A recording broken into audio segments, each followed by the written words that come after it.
दोस्तों, आज बात करते हैं एक ऐसे शख्स के बारे में जिसने अपनी जिद के आगे पूरी दुनिया को झुकने के लिए मजबूर कर दिया, जो ना सिर्फ एक महान खिलाड़ी है बल्कि अपनी फ़िटनेस के लिए भी वर्ल्ड के टॉप क्लास खिलाड़ियों में शुमार है।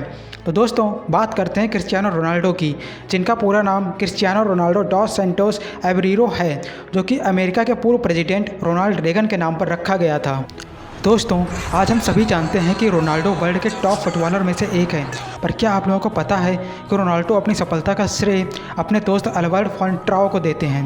यह वही इंसान है जिन्होंने अपनी जगह रोनाल्डो को एकेडमी में ले गए, और जब रोनाल्डो ने पूछा कि तुमने ऐसा क्यों किया, तो अल्बर्ट फॉन्ट्राओ ने जवाब दिया, you are better than me and you can do better than मी।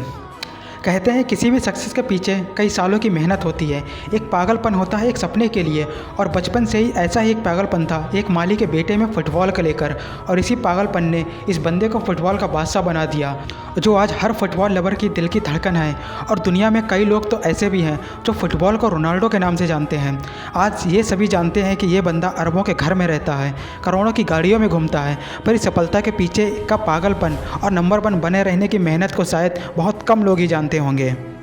और इस वीडियो में इस बंदे के बारे में जानकर आप भी बोलोगे कि ऐसे पागलपन से तो दुनिया जीती जा सकती है। रोनाल्डो के कोच बताते हैं कि एक दिन उन्होंने रात में अपने ऑफिस की खिड़की से कुछ पेड़ों को हिलते हुए देखा।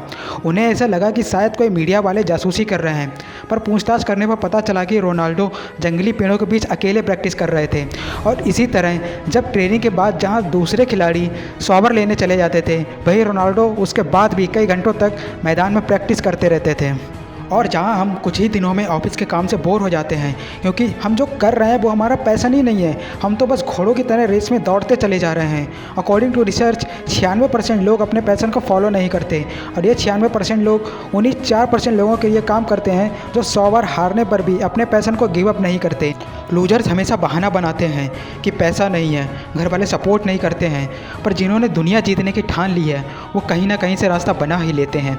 इस बंदे के रास्ते में भी हज़ारों मुश्किलें आई, पर इसके पागलपन के कारण उन सभी को हार का सामना करना पड़ा। 12 साल की एज में इन्होंने फ़ुटबॉल के लिए अपनी फैमिली को छोड़ दिया, और 15 साल की एज में हार्ट प्रॉब्लम से डॉक्टर ने इन्हें खेलने से भी मना कर दिया था। लेकिन अब तक तो शायद यही गेम इस बंदे की जान बन चुका था। लेकिन अब इनके पास केवल 2 ही रास्ते थे कि या तो फुटबॉल खेलना छोड़ दो, या तो एक रिस्की सर्जरी करा लो, और फिर मजबूरन इस बंदे को दूसरा रास्ता अपनाना पड़ा। अभी इससे ठीक से बाहर भी नहीं निकल पाए थे कि इनके पिताजी की डेथ हो गई, जिससे यह पूरी तरह टूट गए। घर का खर्च चलाने के लिए इनकी माँ को दूसरों के घर पर काम करना पड़ता था। इतनी मुश्किलें आने के बावजूद भी इस बंदे ने अपने पैशन के लिए मेहनत करना नहीं छोड़ा। ये होता है पागलपन अपने सपनों के लिए, और ऐसे ही पागल लोग पूरी दुनिया के लिए मिसाल बन जाते हैं।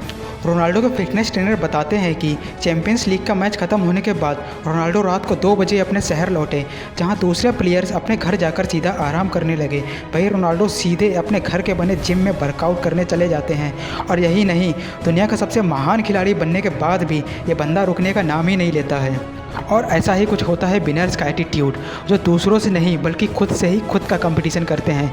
ऐसा नहीं है कि रोनाल्डो के जैसे दूसरे प्लेयर्स नहीं हैं, पर इस बंदे से ज़्यादा हार्ड वर्क कोई नहीं कर पाता, और इनके हार्ड वर्क के कारण ही कामयाबी इनके कदम चूमती है। दोस्तों, नंबर 1 बनना जितना मुश्किल है, उससे कई ज़्यादा मुश्किल है नंबर 1 बने रहना। और इतना ही नहीं, रोनाल्डो की वाइफ बोलती हैं कि वह कभी भी अपनी प्रैक्टिस से सेटिस्फाई नहीं होते, वो हमेशा कुछ ज़्यादा करना चाहते हैं, और वो करते भी हैं। दोस्तों, क्या तुम दे सकते हो ऐसा ही डेडिकेशन अपने सपनों के लिए? और उस सपने के लिए तब तक ना रुको जब तक कि वह सपना सच ना हो जाए।